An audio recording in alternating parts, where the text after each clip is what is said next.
Assalamualaikum warahmatullahi wabarakatuh. Kembali pada mata kuliah medan elektromagnetik dan kali ini kita akan membahas tentang plane wave atau mungkin dalam bahasa Indonesia ada gelombang pada bidang dan juga representasi fasor untuk medan listrik maupun medan magnet. Pertama kita akan bahas tentang medan harmonik waktu dan juga representasi fasor untuk medan listrik maupun medan magnet. Seperti yang sebelumnya kita ketahui bahwa medan listrik maupun medan magnet itu perhitungannya banyak yang menggunakan berubah atau nilainya berubah terhadap waktu amplitudanya. Maka yang paling sering digunakan adalah fungsi waktu sinusoidal karena di sini di generate-nya dalam pembangkitan sinyalnya pun akan lebih mudah untuk dilakukan seperti pada generator di PLN bentuk fungsinya adalah sinusoidal. Nah, itu adalah yang paling mudah untuk dibangkitkan dibandingkan kalau kita menggunakan bentuk pulsa dan lain sebagainya. Selain itu juga setiap gelombang periodik fungsi waktu dapat diubah ke dalam deret Fourier untuk memudahkan solusi sinusoidal. Makanya dipilihlah fungsi sinusoidal dalam perhitungan. Dan linearitas persamaan Maxwell juga menghasilkan sinyal sinusoidal yang steady state dari E maupun B, medan listrik maupun flux medan magnet dengan frekuensi yang sama. Nah, bentuk sederhananya untuk kosinus dan sinus itu dapat dibuat dalam bentuk fasor atau kompleks E J omega T. Nah, di sini misalkan kita memiliki sumber arus dan muatan diberikan oleh J R, T, dapat arusnya adalah J, R itu adalah ruang dan T adalah waktu. Artinya dia berada pada suatu ruang koordinat, mungkin dalam hal ini adalah 2 dimensi ataupun 3 dimensi, dan juga dalam waktu T. Dan juga sumber muatan Rho dalam R, T. Lalu kita asumsikan sumber tersebut memiliki variasi waktu kompleks E J omega T sehingga dapat dituliskan JRE J omega T dan Rho RE J omega T. Ini penulisan dalam bentuk kompleksnya. Nah, sifat linearitas membuat persamaan Maxwell nanti memberikan untuk medan listrik maupun medan flux medan magnetnya pun menjadi ERE J omega T dan BRE J omega T. Maka persamaannya tinggal diubah, E-nya menjadi RE J omega T, Rho-nya menjadi RE J omega T, dan seterusnya menjadi bentuk yang seperti ini dalam bentuk turunannya. Di sini kita bisa melihat bahwa sisi kiri maupun sisi kanan kalau tidak nol maka pasti memiliki EJ omega T. Sehingga kita bisa membagi kedua ruas dengan E pangkat J omega T, maka persamaan Maxwell memiliki bentuk seperti ini. Bentuk ini memang terlihat lebih sederhana dibandingkan yang bagian atas. Namun yang perlu diperhatikan bahwa dalam bentuk ini tidak ada informasi waktu. Hanya ada peubah ruang atau informasi tentang ruangnya, posisinya di mana dan lain arahnya kemana dan lain sebagainya. Namun tidak melibatkan peubah waktu. Sedangkan yang kita tahu bahwa arti secara fisis untuk khususnya dalam kasus propagasi pengenerate medan listrik maupun medan magnet memiliki informasi berubah terhadap waktu. Nah, sehingga persamaan di atas tidak cocok untuk digunakan dalam menyelesaikan masalah propagasi. Bentuk kompleks medan listrik pada komponen X bisa kita tuliskan sebagai EXR sama dengan E0 E pangkat J theta. Bentuk kompleks waktu real didapatkan dengan mengalihkan persamaan kompleks dengan fungsi kompleks waktunya juga.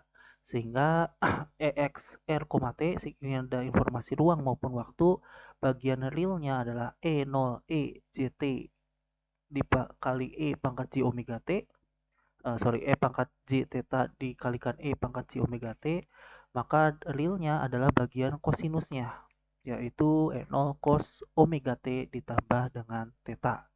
Di sini omega T adalah merupakan fungsi waktu, informasi terhadap waktu, dan theta adalah informasi terhadap ruang.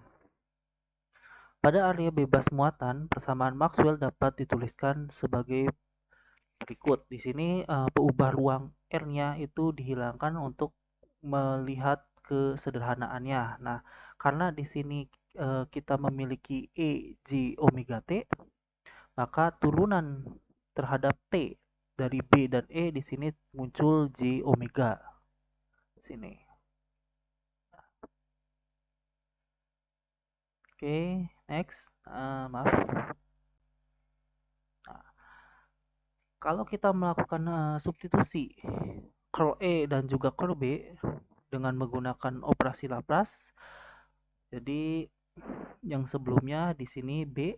Nah, curl B-nya itu B-nya kita bisa ganti dengan curl E, atau kebalikannya yang di sini uh, curl E-nya bisa kita ganti yaitu bagian sini.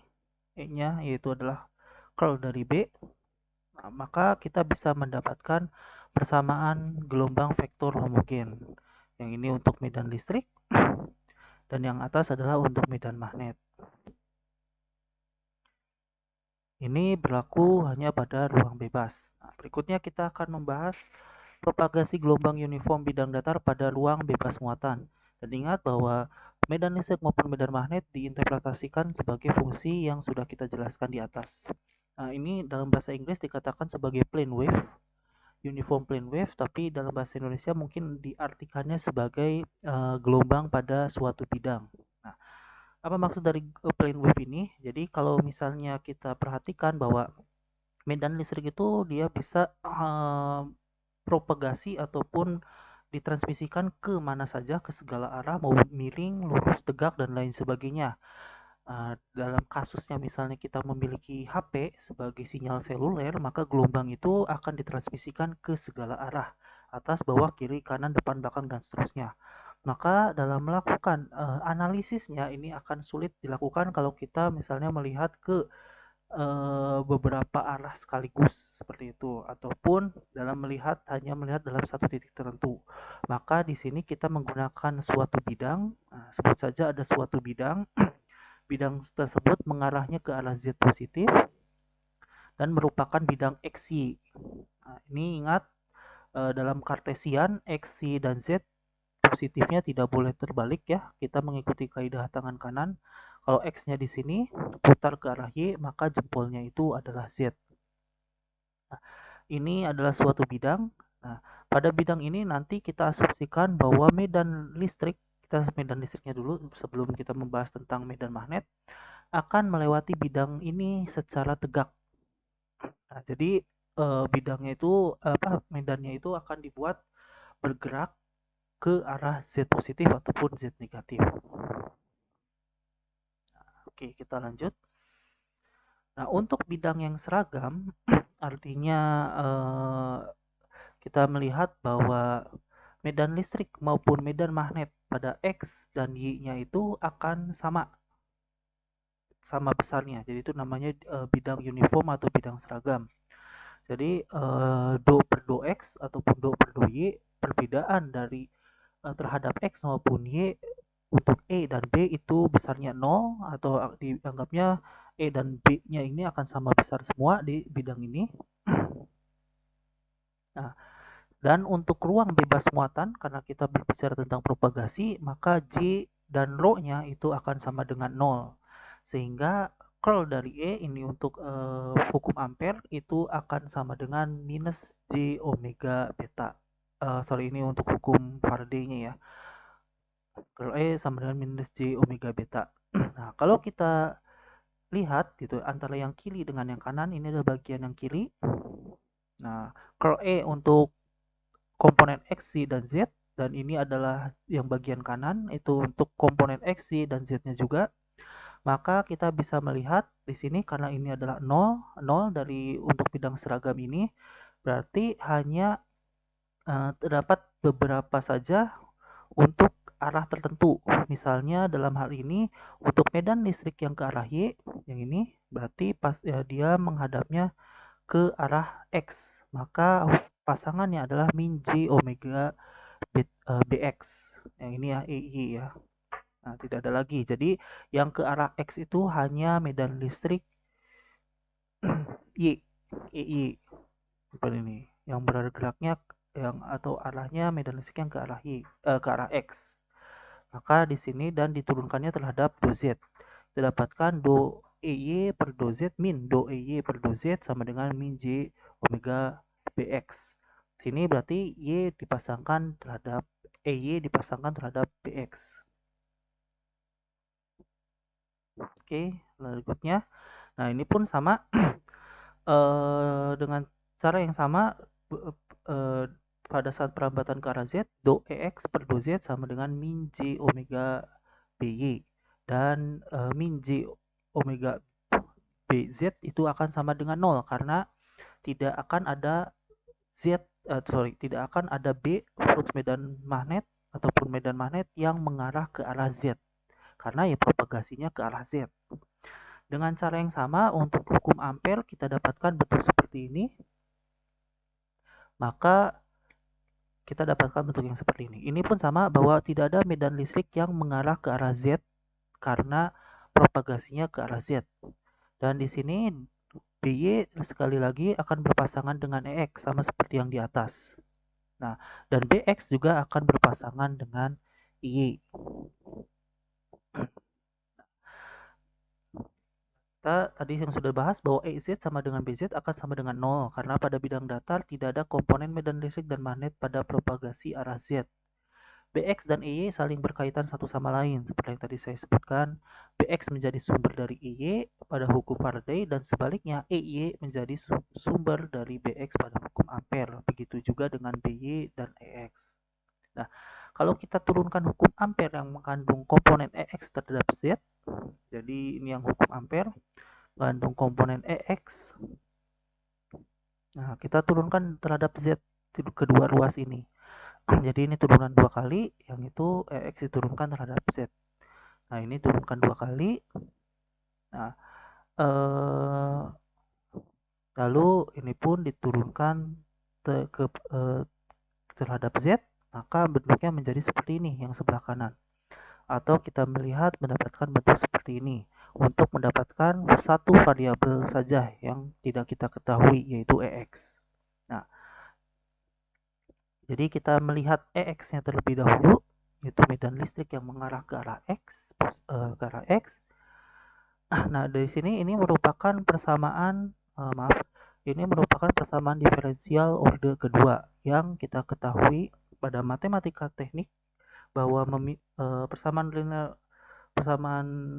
orde kedua turunan diferensial memiliki solusi demikian, yaitu ada yang mengarahnya nanti adalah E pangkat min J beta 0Z ditambah C2E pangkat J beta 0Z. Memiliki solusi demikian. Nah, C1 dan C2-nya ini adalah merupakan nilai konstan. Dan beta 0 ini disederhanakan dari omega dikalikan akar mu 0 epsilon 0. Persamaan ini didapatkan untuk gelombang yang merambat pada arah Z positif ataupun negatif. Ingat tadi kita asumsikan ke arah Z positif maupun Z negatif. Dan beta 0 ini yang disebut dengan yang namanya adalah konstanta fasa. Nah, kalau kita sedikit mengubah simbol dari C1 C2 ini, maka bisa kita dapatkan, sebut saja C1 dan C2 itu adalah merupakan besarnya medan listrik ke arah yang merambat ke arah Z positif dan juga yang merambat ke arah Z negatif. Jadi kalau misalnya kita lihat yang merambat ke arah Z positif itu ciri-cirinya adalah di sini beta 0Z-nya itu adalah minus, sedangkan yang ke arah negatif beta 0Z-nya adalah positif. Nah, kalau kita melihat bagian realnya saja dari yang tadi, maka akan kita dapatkan EM plus cos omega T min beta 0Z ditambah EM minus cos omega T plus beta 0Z. Lagi-lagi, di sini adalah yang sebelah kiri ini adalah yang merambat ke arah Z positif, ada minusnya, dan ini sebelah kanan adalah yang merambat ke arah Z negatif. Nah, gambar ini hanya memperlihatkan gelombang yang merambat ke arah Z positif. Nah, jadi gelombang ini bentuk rambatnya itu bukan seperti mengalir seperti ini kayak gerak ular, tapi dia bergeser dari sini ke sini dan seterusnya. Nah, ini T-nya dari 0, 1, 2 dan seterusnya semakin lama semakin bergeser ke arah kanan. Seperti itu. Nah, ini untuk yang bergerak ke arah negatif dan Z negatif itu ke arah kiri semua dan seterusnya. Oke. Nah, dengan melihat hukum Faraday sebelumnya yang melibatkan komponen X dan gelombang rambat pada arah Z positif, maka kita bisa menyatakan bentuknya seperti ini. Nah, kalau kita turunkan terhadap Z menjadi seperti ini, dan kita dapatkan ini min J omega BY. Maka kita bisa menyatakan bahwa B ke arah Y sama dengan beta 0 per omega EM plus E min J beta 0 Z. Nah, omeganya beta 0 sendiri kita tadi sudah lihat adalah beta 0-nya sendiri adalah omega dikali akar mu 0 epsilon 0. Maka ini bisa kita coret. Di sini kita lihat adalah tinggal EM dibagi C E pangkat min J beta 0 Z. Nah, EM E pangkat min J beta 0 Z itu sama dengan EX. Tadi sudah kita lihat dibagi dengan C. C sendiri adalah kecepatan rambat cahaya di udara, yaitu 3 kali 10 pangkat 8 meter per detik. Nah, dari sini kita melihat bahwa BY atau medan magnet yang mengalir ke arah Y itu sebanding dengan EX dan berbanding terbalik dengan C. Dan besarnya tentu ini adalah real. Artinya dia adalah satu fasa. Oke, next. Nah, perbandingan yang lebih umum biasanya kita tidak menggunakan B tetapi menggunakan H, yaitu intensitas medan magnetnya sendiri. Satuannya adalah ampere per meter, sedangkan E intensitas medan listrik adalah volt per meter. Rasio E per H ini memiliki satuan ohm atau juga sering disebut dengan impedansi gelombang intrinsik pada ruang hampa dengan notasinya adalah eta 0. Nah, jadi kalau kita ubah B-nya menjadi mu 0 HY, maka E per H, EX per HY, ingat bahwa E ini selalu tegak lurus ya dengan H, jadi nggak mungkin EX dengan HX, tapi EX pasti dengan yang tegak lurus. Dalam kasus ini adalah Y. HY sama dengan mu 0C sama dengan C-nya sendiri adalah 1 per akar mu 0 epsilon 0, atau kita tuliskan sama dengan akar dari mu 0 per epsilon 0 atau sama dengan eta 0. Eta 0 ini atau gelombang intrinsik pada ruang hampa besarnya adalah 120 pi sama dengan 377 ohm, sama saja. Jadi kita bisa melihat bahwa perbandingan E dan H itu adalah 120 pi atau 377 ohm. Nah, ini beberapa parameter yang penting dalam perlambatan gelombang, yaitu yang pertama adalah panjang gelombang. Nah, panjang gelombang ini persamaan sebenarnya adalah beta 0 lambda, karena beta 0 dari konstanta fasanya. Dikalikan dengan lambda, maka besarnya adalah 2 pi, yaitu satu periode penuh. Nah, maka lambdanya adalah sama dengan 2 pi per beta 0. Beta 0 nya sendiri adalah omega per mu 0, omega dikali akar mu 0 per epsilon 0, maka besarnya adalah C per F. Nah, rumus C per F ini hanya berlaku, ingat sekali lagi, pada ruang hampa atau vakum atau udara. Gitu. Jadi kalau bukan di ruang hampa ataupun udara, dia akan berubah, dan itu akan dibahas pada bab 3 dari medan elektromagnetik. Nah, sedangkan untuk kecepatan fasa, dilihat dari rumus omega T min beta 0 Z, kecepatan itu adalah turunan pertama dari posisi, yaitu dz per dt. Maka Vp besarnya adalah omega per beta 0. Omeganya sendiri, beta 0 sendiri kita tahu adalah omega dikali akar mu 0 epsilon 0. Dan kalau kita coret, sehingga Vp adalah 1 per akar mu 0 epsilon 0 atau sama dengan C. Jadi cepat lambat gelombang maupun medan listrik ataupun medan magnet di udara atau di ruang hampa itu adalah sebesar kecepatan suara. Jadi saat kalian mau nge-WhatsApp, mau SMS, dan HP kalian mengirimkan sinyal ke BTS gitu ya, ke tower, nah, maka kecepatannya adalah secepat kecepatan cahaya 3 kali 10 pangkat 8 meter per detik. Nah, jadi ini contoh gambaran lambda atau satu gelombang itu dari puncak ke puncak atau dari lembah ke lembah. Lembah itu ini dan seterusnya, atau satu puncak satu lembah. Nah, itu juga itu adalah panjang gelombang. Melewati satu bukit dan satu lembah. Nah, yang perlu diperhatikan adalah E selalu tegak lurus dengan H dan keduanya tegak lurus dengan propagasi gelombangnya. Nah, jadi ada yang namanya arah propagasi, arah lambat gelombangnya. Jadi gelombang ini bergerak ke arah Z positif. Ada yang namanya arah medan listrik dan juga ada yang namanya arah medan magnet. Nah, arah lambatnya itu disebut propagasi, sedangkan arah medan listrik maupun medan magnetnya ini disebut dengan yang namanya polarisasi. Nah, jadi dibedakan. Oke. Nah, untuk medan listrik dan medan magnet dan juga arah lambat ini sama mengikuti kaidah tangan kanan. Jadi kita bisa menggambarkan Z itu adalah jempol. Nah, lalu E-nya itu adalah jari telunjuk dan H-nya adalah jari tengah yang semuanya dibuat tegak lurus masing-masing. Jadi kalau jempolnya mengarah ke arah Z dan telunjuknya mengarah ke arah X positif, maka H-nya mengarah ke arah Y positif. Nah, kalau misalnya E-nya ini mengarah ke arah X negatif, maka H-nya pun akan mengarah ke arah Y negatif. Kira-kira seperti itu. Oke. Nah, contoh soal, kita punya ekspresi domain waktu H, Z, T sama dengan 4 kali 10 pangkat min 6 cos 2 pi kali 10 pangkat 7 T min beta 0 Z AI ampere per meter. Nah, di sini kita bisa melihat bahwa karena ini min beta 0 Z, maka dia merambat ke arah Z positif. AY berarti ini adalah arah dari H-nya. Arah dari H berarti ke sini. Nah, dia mengarahnya ke arah Y positif karena di sini negatif. Artinya nanti E-nya itu pasti yang di sini akan mengarah ke arah X positif juga. Seperti itu. Dan dalam periode lainnya, maka H akan mengarah ke arah negatif, ke arah Y negatif, dan E-nya akan mengarah ke arah X negatif.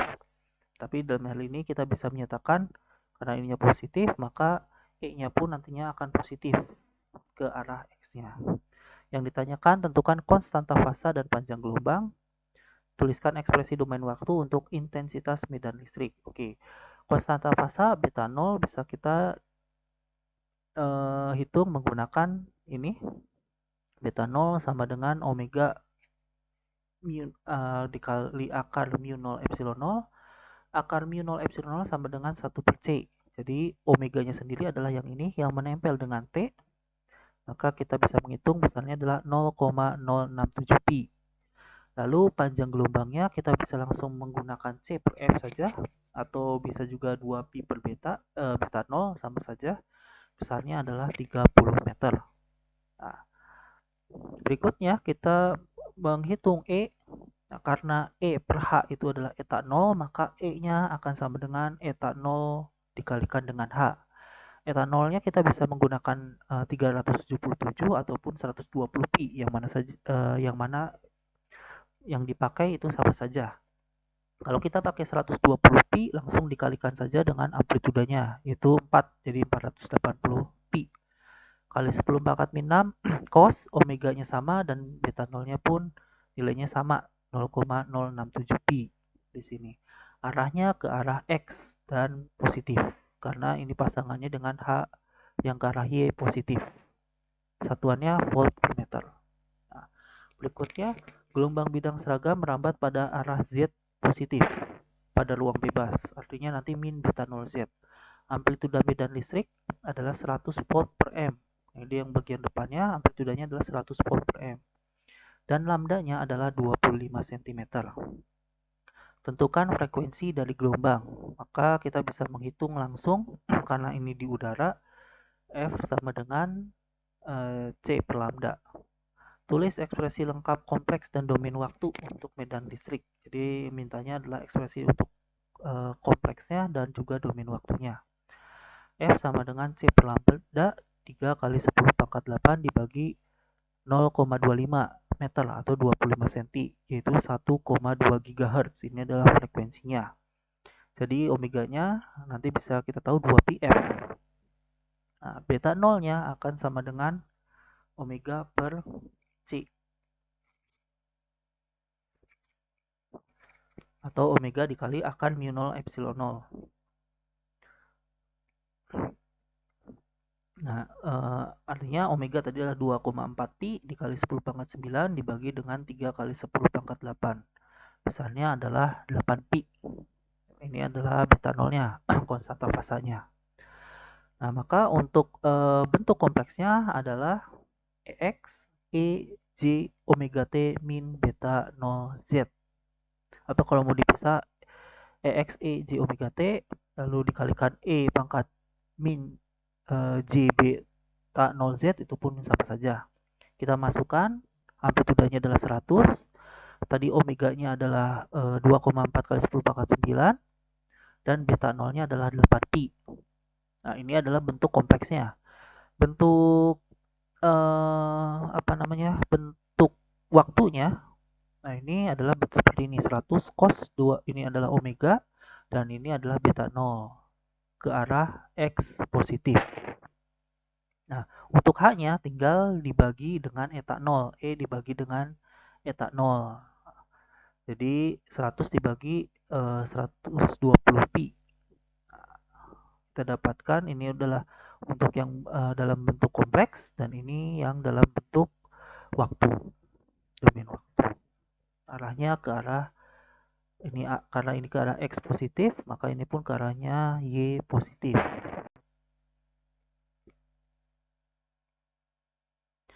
Oke, yang berikutnya gelombang bidang seragam dengan medan listrik mengarah pada arah X positif. Ini adalah yang mengarah adalah medan listriknya dan merambat pada ruang bebas sepanjang arah Z positif. Lalu arah rambatnya tetap ke Z positif.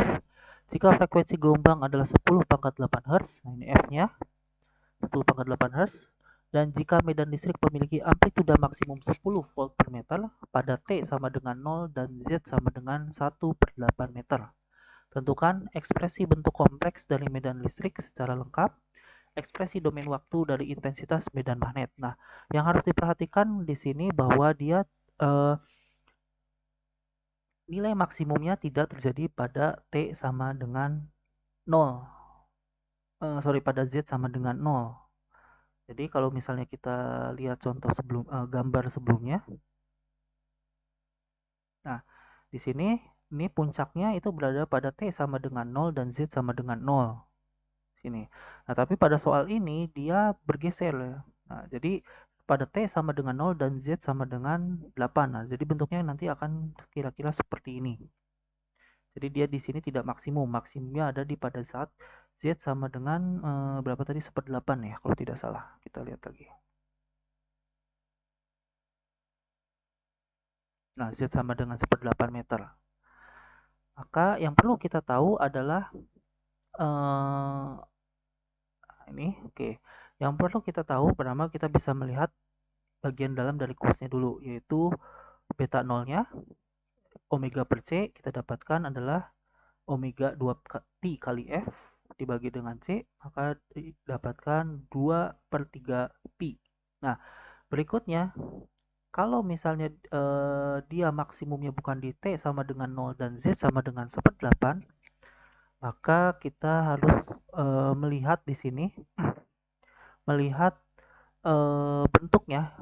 Nah, untuk cosnya itu tidak lagi omega T min beta 0 Z, tetapi harus ditambahkan dengan sudut fasa tertentu. Artinya ini menandakan pergeseran. Sejauh pergeserannya dari puncak dari yang tadinya Z sama dengan 0 ke Z sama dengan 1/8 pi. Dan ini harus kita lihat nilainya adalah 0. Maka di sini karena T-nya sama dengan 0, maka ini pasti 0. Maka tetanya supaya nilainya 0 harus sama dengan beta 0Z. Beta 0-nya sendiri adalah 1/8. Beta 0-nya sendiri tadi adalah 2/3 pi dan Z-nya adalah 1/8, yaitu 1/12 pi. Sehingga di sini tetanya bernilai 1/12 pi. Nah,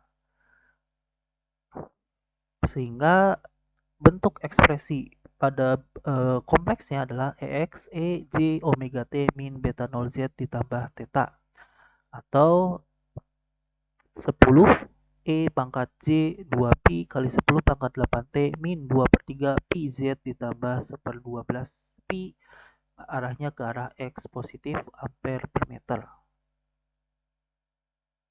Untuk ekspresi domain waktunya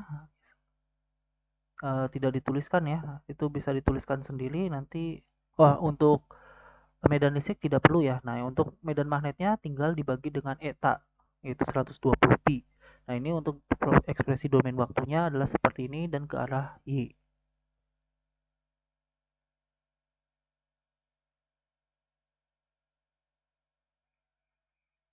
Berikutnya kita akan membahas tentang polarisasi gelombang. Tadi saya sudah sebutkan bahwa polarisasi itu adalah arah medan listrik ataupun medan magnetnya. Biasanya kita bisa menggambarkan sebagai dari medan listriknya saja melihatnya, karena medan magnet pasti tegak lurus dengan medan listriknya. Nah, jadi untuk polarisasi, nah kalau tadi kita melihat kan hanya tegak ya ke bidang X. Nah, sebenarnya secara umum ya dia bisa kemana saja, mau ke bidang X, mau diagonal, miring, dan lain sebagainya itu bisa. Maka bentuk persamaan umumnya seperti ini. Oke. Jadi ke arah X-nya berapa, ke arah Y-nya berapa besarnya. Nah, dengan amplitudanya adalah bentuk seperti ini. Ini dalam kompleksnya ya. Jadi dia memiliki komponen X dan komponen Y, dan kedua polarisasi satu fasa A sama dengan B. Nah, ini besarnya sama untuk medan listrik. Nah, jadi bisa miring seperti ini. Nah, itu kalau A-nya sama dengan B. Nah, bagaimana kalau misalnya antara A dan B itu beda fasa? Maka dia tidak akan berada pada satu bidang. Yang tadi kan hanya satu bidang ya, misalnya miring. Ya bidang ini saja gitu. Nah, kalau misalnya A sama dengan B-nya, nah itu dia bisa menjadi kalau tidak lingkaran maka jadinya apa namanya elips. Nah, jadi seperti ini. Jadi dia akan bergerak terus, misalnya dari A ke B, ke C, ke D, ke E, dan seterusnya. Jadi dia akan berputar, kira-kira gambarannya seperti ini. Nah, ini polarisasinya disebut polarisasi yang melingkar ataupun polarisasi elips. Nah, polarisasi ini kegunaannya apa? Kegunaannya tergantung dari jenis antenanya atau pengirim dan penerimanya, maka posisi tertentu diperlukan untuk mendapatkan sinyal yang baik atau sinyal yang kuat seperti itu. Sebagai contoh, kalau misalnya kita melihat antena TV yang di luar rumah, antena Yagi, maka antena Yagi itu dipasangnya tegak, nggak mungkin miring gitu, karena dia menerimanya ya seperti itu. Polarisasi yang terjadi adalah satu bidang. Nah, tapi kalau kalian menggunakan HP, kalian tidak perlu menegakkan HP tersebut gitu ya, atau memiringkannya supaya mendapatkan sinyal yang kuat. Nah, tapi kalian mau pakai HP sambil jungkir balik, sambil kayang, sambil tiduran gitu ya, mau bagaimanapun posisi HP kalian tetap mendapatkan sinyal yang baik. Karena umumnya HP itu menggunakan polarisasinya adalah lingkaran atau elips gitu. Jadi mau bagaimanapun posisinya itu akan tetap sinyal yang terimanya tetap baik. Nah, itu fungsi dari polarisasi pada medan listrik maupun medan magnet. Oke, sekian materinya. Terima kasih atas perhatiannya. Sampai jumpa pada kesempatan yang lain.